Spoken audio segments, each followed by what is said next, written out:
Good morning. I am Nicolas Bornozis, President of Capital Link, and we are here today at the 12th Annual Capital Link International Shipping and Offshore Forum that we're hosting in New York at Monday, March 12, and we're hosting this event today in partnership with Citi.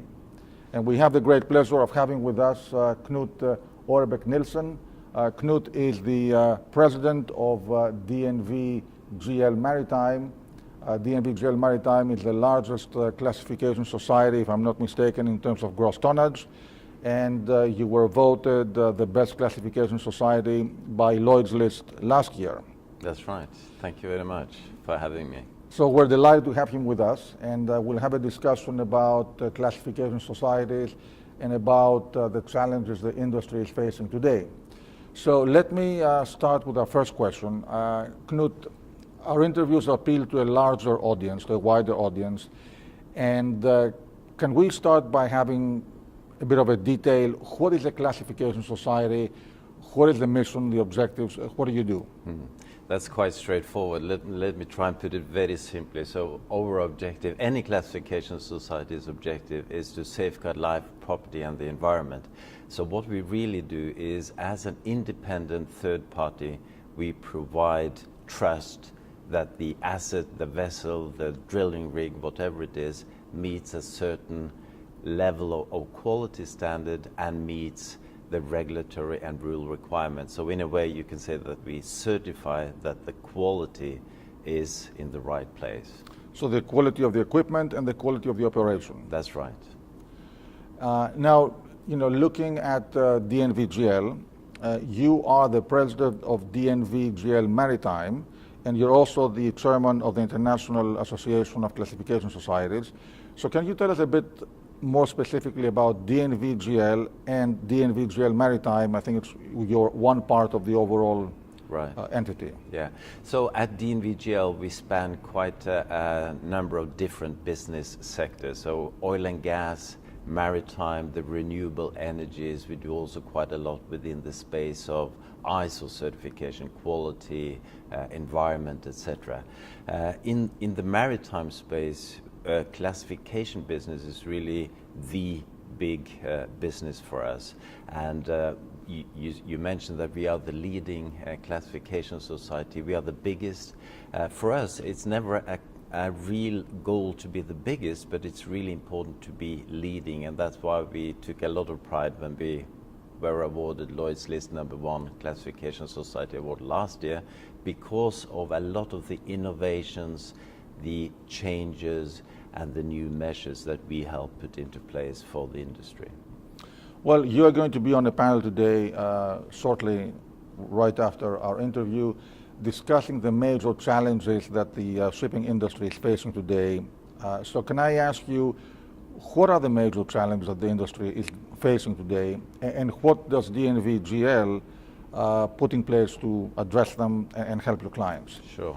It's a great question. I would say, if I want to really summarize what are the three key challenges, I would say that we are faced with tectonic shifts in markets, in regulation and in technology. So these are all three real important areas for the shipping industry, and it's all undergoing huge changes at this time in history. So if markets, better than I, but markets have been challenging for a long time. I think we are facing more a new reality than we will come back to the good old days, to put it that way. Regulations, there's tremendous pressure from stakeholders at large about reducing emissions, about operating in a safe and responsible way. And then lastly, on technology side, there is so much happening, especially in what we call the space of digitalization. And this area, I think, is one that will have the potential to transform shipping in the next decade. Well, let's start with this, if you don't mind. Let's focus a little bit more on the digitalization aspect. And here I'd like to ask you two questions, if I can. Number one, you are also digitalizing your own services. So what are you doing there? And number two, how are you helping your clients to digitalize their own services, and how do you help them address the technological revolution that undoubtedly is already having a transformational impact on shipping. Yeah, so I think when most companies talk about digitalization, it's really about, taking it away from being just fluff and making something pragmatic and practical, and that's what we did internally in DNV GL as well. We looked at how can we respond faster to our customers' requests, how can we do inspections in a smarter and more efficient way. So let me just give you two very short examples. How can we respond faster to customer response requests? So we set up a hub in 5 different places around the world, and using machine learning algorithms to really get the response much faster to the right expert within our company in order to produce a much quicker result. So we went from a world where we responded in about 24 hours to a world where we are responding in between 3 to 5 hours. And I think this is one example that is quite concrete and useful. On the inspection side, we've been having surveyors on board for a long time, 150 years or more. Could we use drones fitted with high definition cameras to do imaging of the more difficult to get to parts of a vessel? And the answer has been yes, and we've been using drones now to access difficult spaces, and we can do that in a very safe, very quick, but also in a way which does not damage any of the coatings due to scaffoldings that you need to put up. So I think these are just two very concrete examples how digitalization can really impact the way we deliver our services to the maritime customers. For the customers, there are tremendous challenges naturally, of course. and I think what is the most efficient way for a customer to take the benefits out of digitalization. I think there is potential to reduce the OPEX if you are able to put in the right measures, and these could be on a number of different levels within a customer's organization, but it all comes down to if you can take out, for instance, some of the offices in the engine room. Say for a tank you have 4 offices in the engine room. If you, by using more autonomy, can take out 2 of these offices, already there you can see an OPEX saving. And I think if you want to really expand this a little bit into the future, having more of these savings could give you as an operator a competitive advantage. And that's what we're all looking for these days. Yeah. Of course.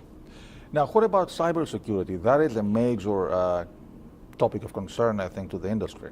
It is, and that is the flip side of digitalization. As vessels become gradually more connected, how do we protect the vessels from any malicious attacks? I think where we stand at the moment, most vessels are not that connected. So in that sense, we are in a good shape. However, as more sensors comes into play, as more Wi-Fi and connectivity is being deployed on board, I think there is room for everyone to take this more seriously. What we have done is really to put out 3 very concrete measures to support our customers. One is a best practice on how to become cyber resilient. So that is a guidance for the owners, the operators to use.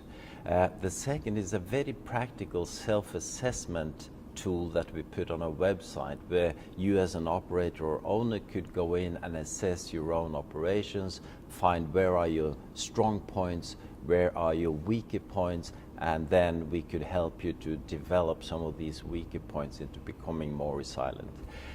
The third thing I think is one that is highly underestimated, and that is really training of staff. Because a lot is how you deal with, downloading movies, how you put these memory sticks into your computer. It's a lot about awareness, and we developed an e-learning training program for both the onboard crew and for the staff onshore to help raise awareness. And I think you can get a long way just by raising awareness. That's a very important point, because I think in every aspect of our life, however we automate, the human factor remains always, I think, a critical component of the overall process. So you're right.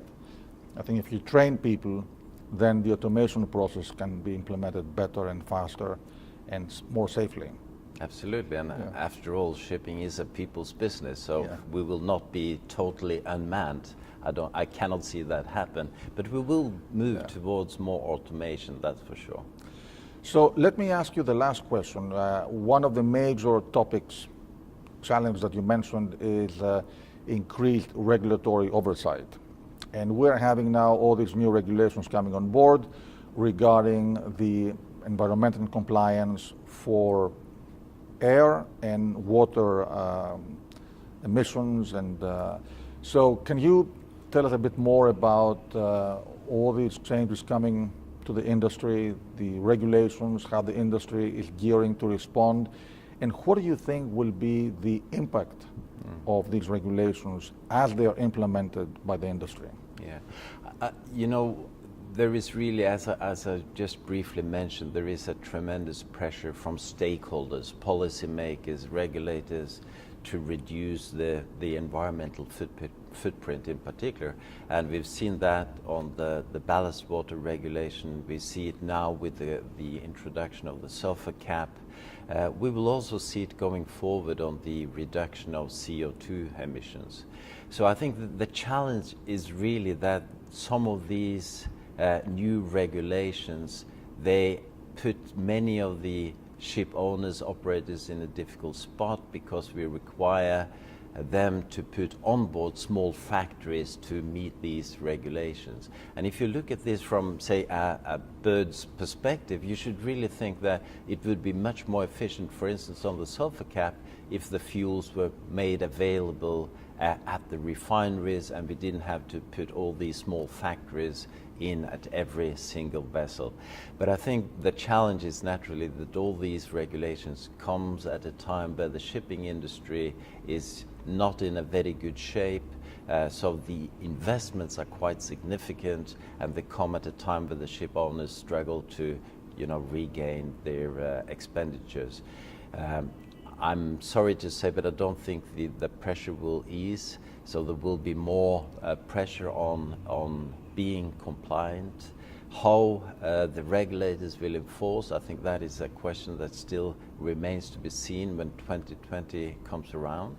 But in the longer term, I think ship owners, ship managers, technology providers really have to look for, the smarter and the better solutions going forward, because that will help to resolve some of the underlying challenges we are facing now. Well, 2020 is not that far away, and I think if the regulators stick to the timetable that they have announced, apparently this is going to have a transformational impact on shipping. I think this topic of discussion has becoming more and more prevalent, and we see several of the shipping companies, how they are gearing to respond to that. And obviously you play a critical role in the whole process, so we're delighted that you were able to be with us today and share some of your thoughts. Thank you very much for having me. It was a pleasure, Nicolas. Well, thank you very much. And also, our event, our audience is primarily an investor and financier audience. And I think what you're doing is very well known in the industry itself. But on the other hand, the capital providers need to know better exactly about all these topics, because they are having a critical impact by providing capital to the industry. So thank you very much for being with us today. Thank you very much. It was a pleasure. Thank you.